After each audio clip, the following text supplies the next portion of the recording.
Hi friends, welcome to my channel. ఈరోజు మనం మెంతి టమోటా పప్పు తయారీ విధానం చూద్దామా. ముందుగా 1 కప్ కందిపప్పు, 2 కట్ చేసి పెట్టుకున్న టమోటా ముక్కలు, 2 వెల్లుల్లి రెబ్బలు, మెంతులు, కట్ చేసి పెట్టుకున్న ఆనియన్ ముక్కలు చూపిస్తున్నానుగా, ఇలా కట్ చేసి పెట్టుకోవాలి. మెంతులు, ఎండుమిర్చి, చింతపండు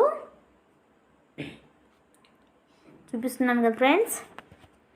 ఇలా అన్నీ కట్ చేసి పెట్టుకోవాలి.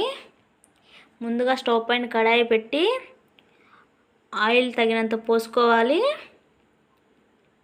చూస్తున్నారుగా, ఇలా ఆయిల్ హీట్ అయిన తర్వాత చూపిస్తున్నాను కదా ఫ్రెండ్స్. ఇలా మీడియం ఫ్లేమ్లో పెట్టుకొని ఆయిల్ హీట్ అయిన తర్వాత సాసవలు,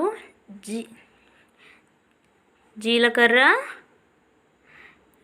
ఆనియన్స్, వెల్లుల్లి రెబ్బలు ఇలా చూపిస్తున్నాను కదా ఫ్రెండ్స్. ఇవి చిట్లిన తర్వాత ఆనియన్స్ వేసుకొని, వెల్లుల్లి రెబ్బలు వేసుకొని 1 మినిట్ వేపుకోవాలి. తర్వాత కరివేపాకు వేసుకొని చిట్లిన తర్వాత కడిగి పెట్టుకున్నాం కదా, 2 టైమ్స్ కడిగి పెట్టుకున్న కందిపప్పు మిశ్రమాన్ని ఇందులో మిక్స్ చేసుకోవాలి. 1 or 2 మినిట్స్ మీడియం ఫ్లేమ్లో మిక్స్ చేసుకుంటే సరిపోతుంది.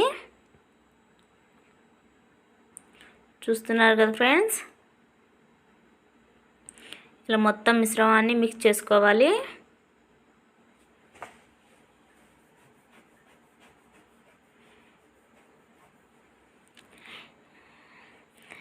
మిక్స్ చేస్తూ ఉండాలి. ఎంత మిక్స్ చేస్తే అంత రుచిగా ఉంటుందండి. తర్వాత కట్ చేసి పెట్టుకున్న టమోటో ఈ విధంగా కట్ చేసి పెట్టుకున్నాం కదా, 2 టమోటాలు అయితే సరిపోతాయి. ఇది కూడా మొత్తం మిశ్రమాన్ని పట్టేటట్లు కలుపుకోవాలి. మీడియం ఫ్లేమ్లోనే అడుగు అంటుకోకుండా చూసుకోవాలి. తర్వాత చింతపండు,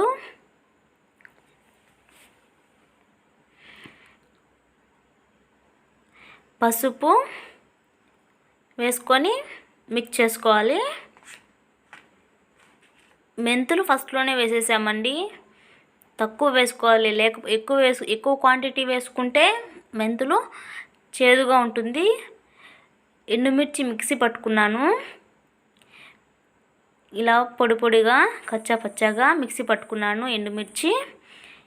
ఈ మిక్సీ పట్టుకున్న మిశ్రమాన్ని ఇందులో వేసుకొని మొత్తం మిశ్రమం కలిసేటట్లు చూసుకోవాలి.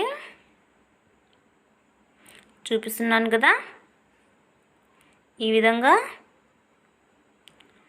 మొత్తం మిశ్రమాన్ని మీడియం ఫ్లేమ్లో పెట్టుకొని మిక్స్ చేసుకోవాలి. ఇప్పుడు 1 or 2 గ్లాసెస్ వాటర్ అయితే సరిపోతాయండి. ఇలా నేను 2 గ్లాస్ వాటర్ పోసుకున్నాను. వాటర్ వేసుకున్న తర్వాత దానికి తగినంత సాల్ట్ వేసుకొని మిక్స్ చేసుకొని మూత పెట్టేసుకున్నాను. చూస్తున్నారు కదా, ఇలా మూత పెట్టుకొని మీడియం ఫ్లేమ్లో 5 or 6 విజిల్ వచ్చేంత వరకు చూసుకోవాలి. చూపిస్తున్నాను కదా ఫ్రెండ్స్, ఇలా 4 or 5 వస్తే సరిపోతుంది. చూపిస్తున్నాను కదా, మీడియం ఫ్లేమ్లో 5 or 6 విజిల్ వచ్చేంత వరకు చూసుకోవాలి. ఇది హెల్త్కి చాలా మంచిదండి. ఇంట్లో ఎవరైనా చేసేయచ్చు. కొత్తగా వంట ట్రై చేస్తున్నవారు ఈ విధంగా ట్రై చేయండి. చాలా రుచిగా కమ్మగా ఉంటుంది. చూపిస్తున్నాను కదా, స్టవ్ ఆఫ్ చేసి మూత తీసేసాను. ఈ విధంగా మొత్తం నీరు ఇంకిపోయాయి. చూపిస్తున్నాను కదా, ఎంత మెత్తగా ఉడకాయో చూడండి. చూడండి ఫ్రెండ్స్, ఇలా పప్పు పట్టుకోగానే తెలిసిపోతుంది. ఇలా నేను మొత్తం స్మాష్ చేసుకున్నాను. చూస్తున్నారు కదా, పప్పు రెడీ అయిపోయిందండి, మెంతి పప్పు. మీలో కనుక మన ఛానల్ కొత్తగా చూస్తున్న వారైతే లైక్ చేయండి, సబ్స్క్రైబ్ చేయండి, షేర్ చేయండి. Thank you friends.